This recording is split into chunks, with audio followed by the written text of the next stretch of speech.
국가인권위원회가 어제 박원순 전 서울시장의 성추행 의혹에 대해서 성희롱에 해당한다고 결론 내렸습니다. 국가기관이 박 전 시장에 대해 성폭력이 존재했다고 판단한 건 이번이 처음입니다. 네, 그런가 하면 정의당 김종철 전 대표의 성추행 파문도 큰 충격을 주고 있는데요. 김 전 대표가 사실을 인정하고 대표직을 내려놨지만 당 안팎의 후폭풍은 계속되고 있습니다. 관련 내용들 손정혜 변호사와 함께 살펴보겠습니다. 안녕하십니까? 네, 안녕하세요.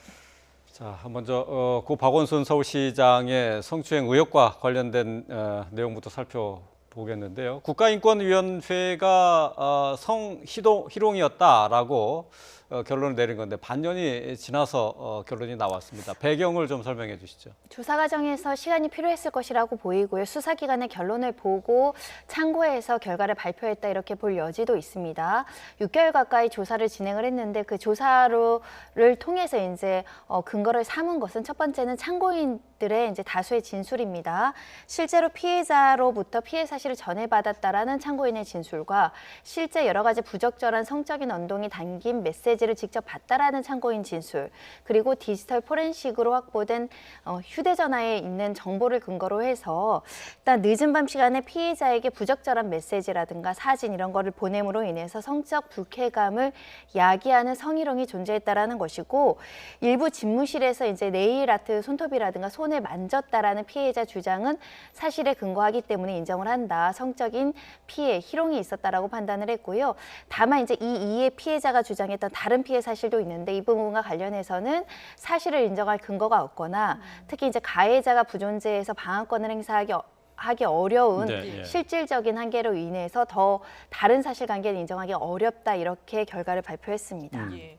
물론 이제 말씀하신 것처럼 일부 제한적이긴 합니다만은 그래도 이 사건이 그러니까 박 전 시장이 사망하면서 공소권 없음으로 이게 사실은 그냥 묻힐 수 있는 그런 사건이었는데 인권위에서 이런 그 해석을 내놓은 것은 좀 의미가 있다고 봐야 되지 않을까요? 피해자로서는 굉장히 유의미하다라고 보셔야 될 것 같고요. 네. 피해자라는 법적인 지위가 확고하게 어느 정도는 확인되고 있다라는 것을 방증한다라는 부분인데 사실 조사 권한과 강제 수사권은 굉장히 다른 차이를 가지고 있기 때문에 네. 국가인권위원회에서도 현실적인 한계가 있었다라는 점을 인정을 하고 있습니다. 다만 지금 인권위원회에서 이야기하고 있는 성희롱은 불법 행위는 해당되지만 범죄로는 볼 수 없습니다. 강제추행죄라는 범죄는 수사기관인 경찰과 검찰에서 이런 범죄 혐의가 있다라고 판단을 해야 되는 것인데 네. 성희롱 자체는 이제 위자료 판단이 대상이 되거나 조직 내에서 징계 절차에 이룰 수 있는 혐의로는 볼 수 있으나 현재 인권위원회가 제한적이나마 피해자에게 여러 가지 불쾌감을 야기하는 성적 언동이 있었다라는 것은 굉장히 유의미하지만 아쉬운 점은 지금 일각에서는 그러면 그러니까 손을 만진 행위 자체도 강제추행으로 볼 여지는 없는 것이냐, 조금 더 철저한 수사가 필요했던 거 아니냐, 단순히 공소권 없음이나 가해행위를 특정하기 어렵다라는 수사기관의 판단도 현재로서는 아쉽다라는 목소리가 나오고 있습니다. 네. 그 말씀하신 것처럼 지금 국가인권위원회가 성추행이 아니라 성희롱으로 이제 판단을 했거든요. 그렇다면 성희롱은 보통 이제 신체 접촉이 없이 말과 행동으로 이루어지는 것으로 규정이 돼 있는데 손등을 만지고 했다는 신체적인 접촉이 있었다는 것 때문에 성추행 판단이 가능했던 것 아니냐 하는 얘기도 있는데 어떻게 봐야 되는 겁니까? 성희롱의 이제 법적인 개념은 뭐 남녀고용평등법이라든가 국가인권위법 양성평등법에 규정되어 있는데 단순히 말만으로만 성희롱이 아니고요. 행동도 포함되어 있습니다. 그래요? 성적 언동이기 때문에 신체 접촉도 언어적인 포함됐다는 행동도 거죠? 포함되어 있다. 예를 들면 뭐 굉장히 불쾌하게 쳐다본다던가 이런 것도 언동에 포함될 수 있어 성희롱 범죄에 들어가는데 강제추행이라는 성추행이 법률적으로 성립하려고 한다면 우리 형법이나 각종의 이제 법령에 따르면 폭행, 협박에 이르는 여러 가지 유형력 행사가 있어야 된다. 이렇게 규정되어 있고 특히 위력에 의한 성추행이라든가 기습추행 같은 경우도 신체적인 접촉을 이제 규정을 하고 있다 보니까 인권의 차원에서는 단순히 이제 집무실에 손을 잠시 만진 것만으로는 강제추행에 이르는 유형력 행사라든가 폭행, 협박이 없지 않았느냐 이렇게 기결했던 것으로 보이는데 일부 대법원 판례에서는 뭐 손목을 잡아 끄는 행동이라든가 예를 들면 손등을 한 10초간 만진 여군 사례에서는 유죄로 인정한 사례도 있어서 이 부분과 관련해서는 지속적으로 성희롱만 존재했느냐 성추행도 있었느냐의 논란은 남아있을 수 있다 이렇게 보이지만 수사기관 판단이 뭐 이미 종결이 된 상황이어서 또 이런 논란은 피해자 중심주의로 이제 피해자 보호 대책에 있어서 좀 강조돼야 되지 않을까 합니다.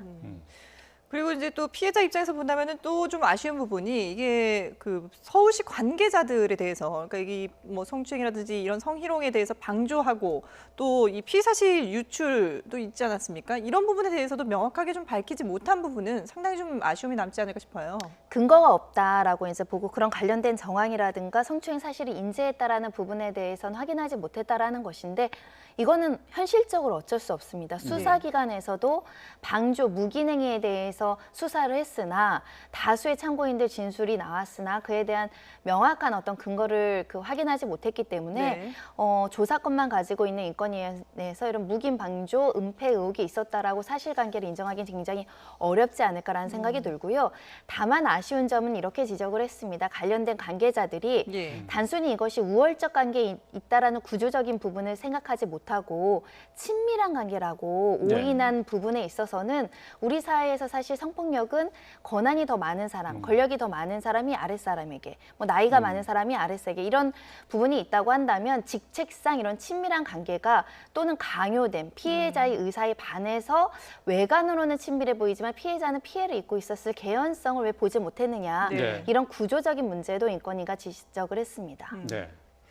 자, 인권위의 결정 내용 함께 짚어봤는데요. 뭐 강제력이 없는 것이 좀 한계가 될 것 같습니다. 어제 또 충격적인 사건이 하나 더 있었죠. 김종철 전 정의당 대표의 성추행 사건이 어제 발표가 됐고요. 당 대표에서 물러났습니다.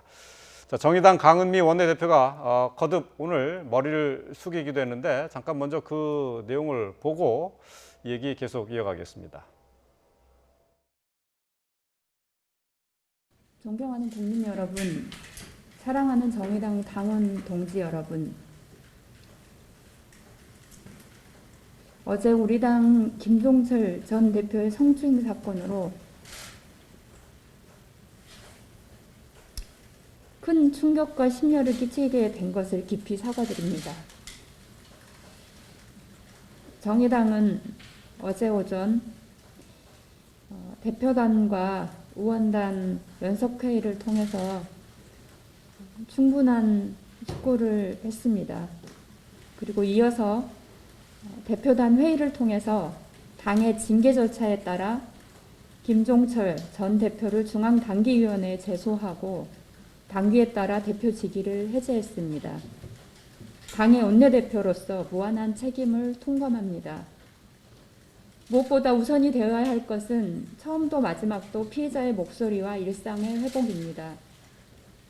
성폭력, 인권 문제에 있어서 우리 사회 변화를 만들어 가고자 했던 정의당에서도 문제는 여과 없이 드러났습니다. 정의당에게 무한한 관심과 애정을 보내주신 국민 여러분들께 말로 설명하기 힘든 고통과 좌절감을 안겨드렸다는 것을 너무도 잘 알고 있습니다. 죄송합니다. 정의당의 부단한 노력에도 조직 문화를 바꾸지 못했습니다.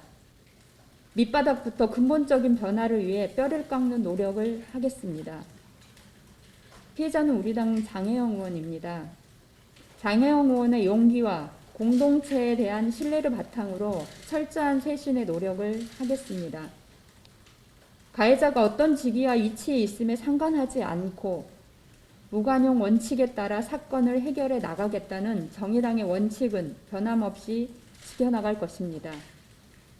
일어나서는 안 되는 일이 일어났지만 처리에서만큼은 어떠한 유보와 타협 없이 원칙에 입각해 해결하기 위해 노력하고 있습니다. 정의당이 이런 아프지만 치열한 노력으로 당도 성숙하고 우리 사회의 새로운 기준도 만들어 나가겠습니다. 이번 사건으로 상처받은 모든 분들, 국민 여러분께 다시 한번 머리 숙여 사과드립니다. 네. 자, 강은미 정의당 원내대표 얘기 들어봤는데요. 사실 어제 좀 충격적이었어요. 이제 가해자가 공당의 대표였고 피해자는 현직 국회의원이었습니다. 근데 이제 어제 정의당에서 발표를 하면서 다툼의 여지가 없다라고 했거든요. 명백한 사실관계가 이미 밝혀져 있다는 얘기죠. 당 내부에서도 조사가 있었다는 것이고 피해자가 그 문제를 제기해서 사과까지 받았던 상황이기 때문에 가해 사실을 부인하기는 굉장히 어려운 상황이라서 책임감을 통감한다라고 인정을 한 것은 아닐까 생각이 드는데요. 일단 현직 국회의원이 피해자라서 충격이라기보다는 공당의 대표와 현직 국회의원이 이런 성범죄에 이제 피해나 가해가 됐다라는 것은 사회적 책임이 더 무거운 위치에 있음에도 불구하고 더 노력하지 않았다는 점에 대해서 더 실망이 크다 이렇게 표현을 드릴 수 있고요. 예. 이 사례에서 볼 수 있는 것이 성범죄는 어디에나 누구에나 피해가 될 수 있고 가해자가 될 수 있다라는 점이 이제 드러났다. 성범죄만큼 암수범죄라고 해서 드러나지 않는 사건들이 꽤 있거든요. 네네. 그런데 정의당에서 즉각적으로 이렇게 피해 사실을 알리고 가해자에 대한 어떤 책임 있는 징계 절차나 이런 것들이 개시되는 것이 피해자 보호 시스템이 작용되는 구조 내에서는 이게 가능하거든요. 근데 조직 자체가 피해자를 보호하지 않고 가해자를 보호하기에 급급하면 이런 목소리를 내기가 어렵습니다. 장 의원도 정의당의 이런 신뢰를 기초로 해서 목소리를 냈다라고 이야기하고 있는 만큼 이 부분에 대해서 정의당이 이제 책임 있는 어떤 후속 절차를 하는 것을 지켜볼 필요가 있습니다. 예. 네. 지금 조금 전에 강은미 원내대표도 얘기했습니다만은 뭐 조직 문화도 바꾸고 또 타협 없이 이번 일을 이제 처리하겠다라고 얘기는 했습니다만은 지금 피해자 의사에 따라서 고소는 안 하겠다라는 입장이거든요. 근데 이게 성범죄 같은 경우에는 피해자의 고소 고발과 상관없이 또 처벌할 수 있는 규정이 있지 않습니까? 친고죄가 폐지됐기 때문에 현재 피해자 고소가 없다고 하더라도 수사는 개시할 수 있고 네. 보수단체가 이미 고발 조치에 들어갔기 때문에 네. 사건 번호가 부여되고 수사가 개시될 거라고 생각이 됩니다. 다만 이제 수사 과정에서 성범죄에서 가장 중요한 증거는 피해자의 일관되고 구체적인 진술이 뒷받침돼야 되는 것인데 예. 피해자가 형사처벌을 원하지 않아서 예를 들면 피해자 조사에 이제 소환을 오질 않거나 네. 온다고 하더라도 진술을 구체적으로 하지 않고 거부했을 경우는 사실상 증거가 없어서 기소하기 어려운 처지에 처해질 수도 있어서 좀 지켜봐야 되는데 현재 정의당에서는 피해자가 이 고소를 원하지 않는다. 그런데 피해자의 의사에 반해서 처벌하는 것이 맞느냐 이런 고민을 하고 있다라고 합니다. 네네. 다만 피해자의 의사에 그런 것도 존중돼야 되지만 성범죄가 개인의 피해자라고 하는 범죄이기도 하지만 또 공적 영역에서 사적인 어떤 부분보다 공적 피해도 야기하는 범죄라고 보거든요. 그렇기 때문에 공적인 이익을 봐서라도 사과와 뭔가 징계를 해서 뭐 제명을 한다고 해서 사건이 무마되는 것이 아니고 법률적으로 응당한 처벌을 받을 수 있도록 같이 용기를 내고 연대를 해서 수사 과정에서도 협조하는 것도 바람직하지 않을까라는 개인적인 의견입니다. 예, 네, 알겠습니다. 앞으로 어떻게 처리해 나가는지 지켜보도록 하겠습니다. 네, 지금까지 손정혜 변호사와 함께했습니다. 잘 들었습니다.